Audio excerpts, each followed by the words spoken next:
Agus Waliuddin.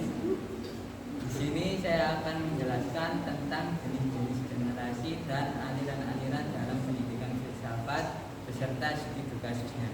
Yang pertama, jenis-jenis generasi. Generasi pertama yaitu generasi silen. Pada tahun 1928 sampai 1945 memiliki sifat disiplin. Yang kedua, generasi baby boomers dari tahun 1946 sampai 1964 memiliki sifat ambisius.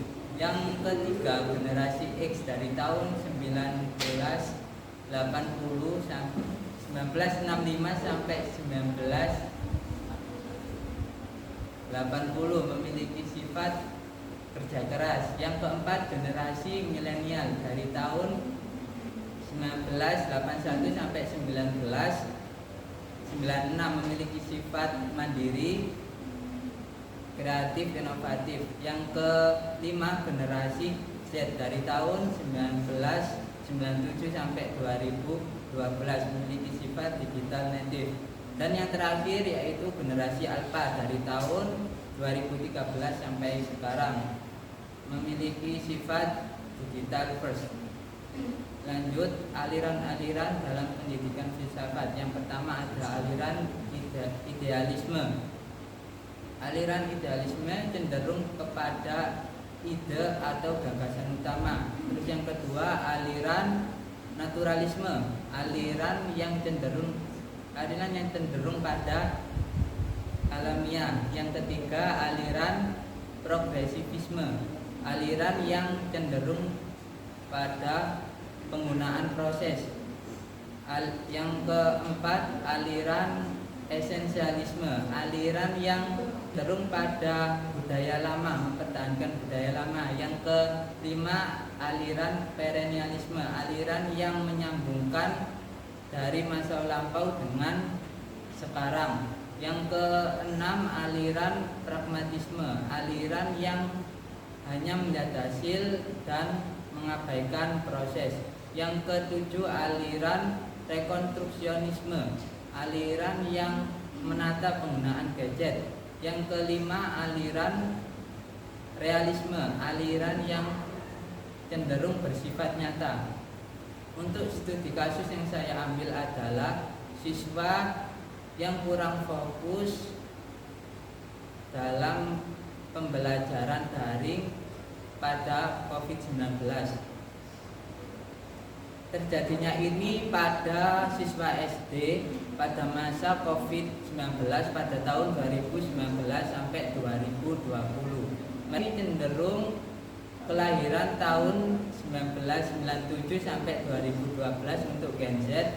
Lalu untuk Gen apanya yaitu dari tahun 2013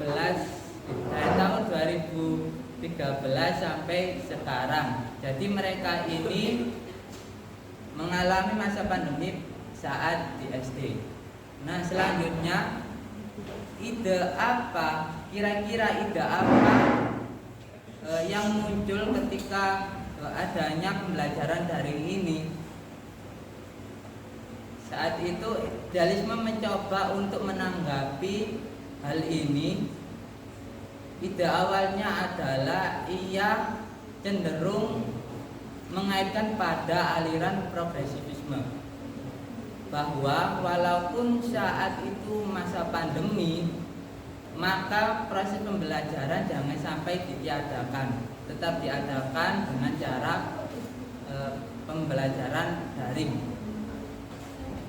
Sehingga ide ini ide yang didukung oleh aliran progresivisme. Selanjutnya, menurut aliran realisme, terjadinya hal ini itu benar pada saat pandemi, sehingga memungkinkan pembelajaran itu dilaksanakan secara daring.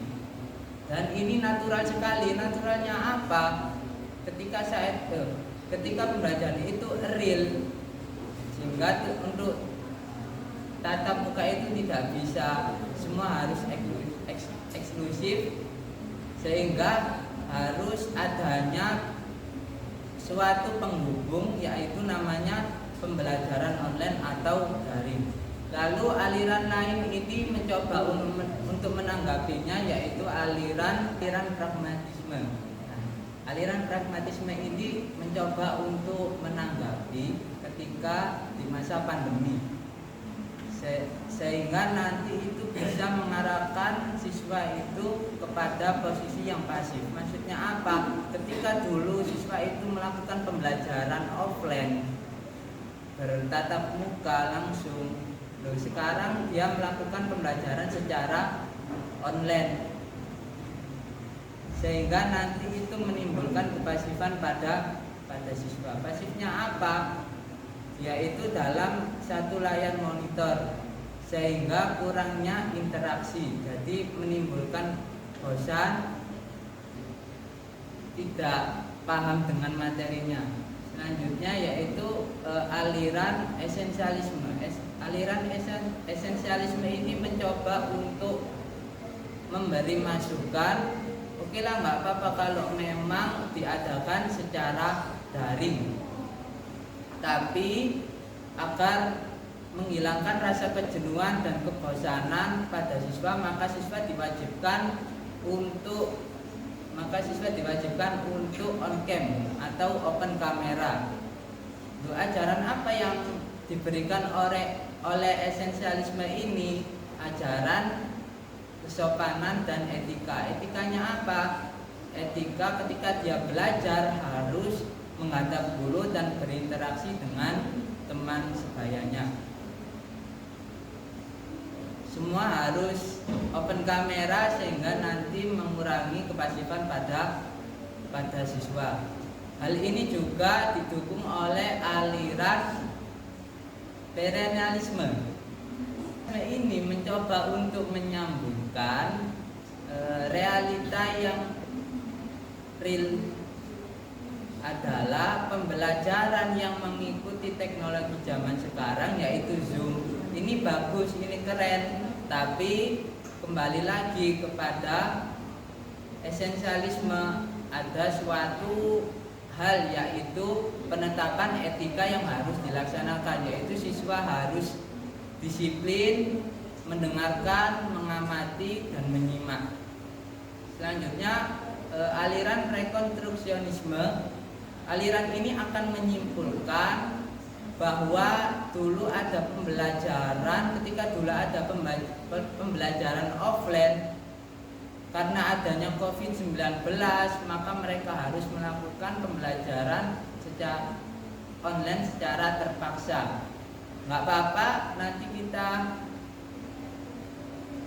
kita sempurnakan dari pesan dari perennialisme, yaitu mengaitkan teknologi dengan etika dan mengaitkan kesopanan dengan kedisiplinan, sehingga nanti yang diharapkan dari aliran rekonstruksionisme yaitu bisa menumbuhkan suku pembelajaran baru yang bisa memberikan solusi sehingga pembelajaran tatap muka itu